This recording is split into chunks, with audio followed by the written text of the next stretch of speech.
logic based primarily, right? Like I'll look at the stats. If you go to the first tab or up here, I put it up before we got here. So this whole thing I wanted to know kind of like if people out there are statistic based, right?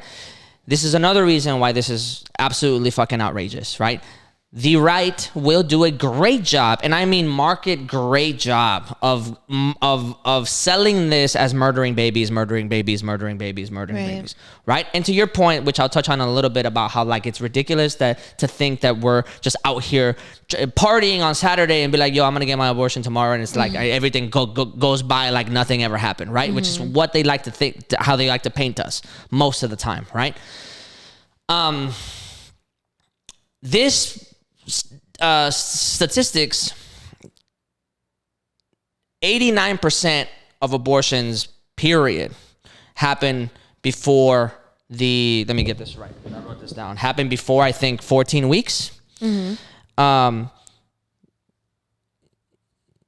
89% happen before 13 weeks. 98% happen before 21 weeks. So we're not even talking about a viable fetus at that point. Correct. We're just not.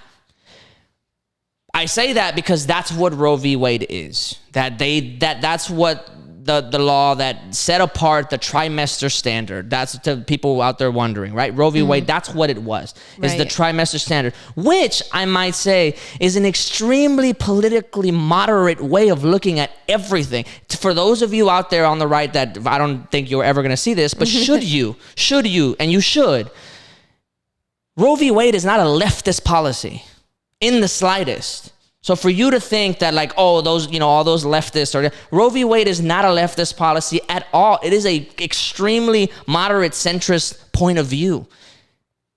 Period. And I don't know how else to fully say that. I know that culturally speaking, you don't believe that because we're in this ideological culture war about like wokeism versus right versus left versus right constantly, because that's all we have. But make no mistake about it, it is a moderate position that Roe v. Wade took. Not leftist at all in the slightest. Yeah. Extremely logic based, extremely sympathetic to physicians and taking like everything into account. It is an extremely moderate position. I'm going to harp on that as much as I possibly can. Out of that 2% that's left, less than 2%, so about 1% are actual late term abortions, and most of that 1% are non-viable fetuses anyway. Right. Those are fetuses that are already not alive, that are putting the mother at risk, that are that are stuck in fallopian tubes, that are it's this specific kind of it's just non-viable. Yeah. There is an even lower percentage than that, which I assume is what they inferred. Of course, there's no way of actually telling, here. But the rest of that percentage are fetuses that might be viable, but that are putting the woman at risk. Which, if you can picture yourself in that scenario, is not only probably the most heart-wrenching and painful decision that somebody's ever going to have to make, but statistically speaking, it is less than half of 1% of every single abortion happening in the United States. Right. Yeah, there's nobody out there that's like waiting up until the point that, up until 21 weeks into their pregnancy to be like, oh, now I'm going to decide whether or not I want to have this baby or if I want to have an abortion. Like people are deciding before that and making that decision. And it's crazy because even now in Texas, they passed it was up to how many weeks? It was 6 weeks. It was the law SB 8. Which is absolutely ridiculous because you don't even know you're pregnant by that time. And what is, I'm pretty you barely missed your period at the time. Right. And you can correct me as a medical professional because the way that they like count the weeks doesn't even go off of when you actually conceived, right? It's like based off of, what is it, your last period? Is that? So it gets, hi, I'm also a pediatrician and a doctor. So it gets a little bit in the weeds here, and that's kind of a purposeful portion of these laws. Is that so? Like, if you were to do an ultrasound and do an anatomy scan, and you were to see what they would call like cardiac movement, this law would categorize that as a heartbeat, which is not a medical diagnosis in any way. And it's not like it's an indicator of how far along you are, maybe. But most of the time we go off of last menstrual period, which is not a perfect metric, right? Especially when you have somebody who has an irregular period to begin with. And that's not a small portion of women or at all, or trans men, whoever. I use that as inclusive. Yes.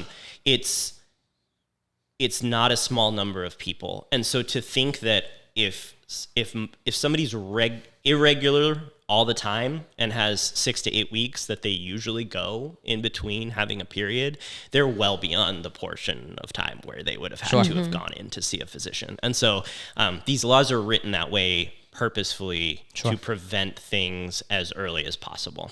Sure. Yeah. So what does that mean politically? Because I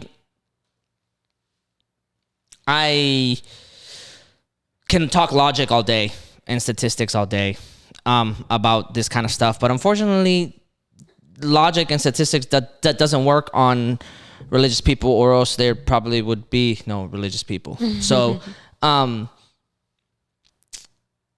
what do you think that means politically going forward, if you had to make a prediction or hopes?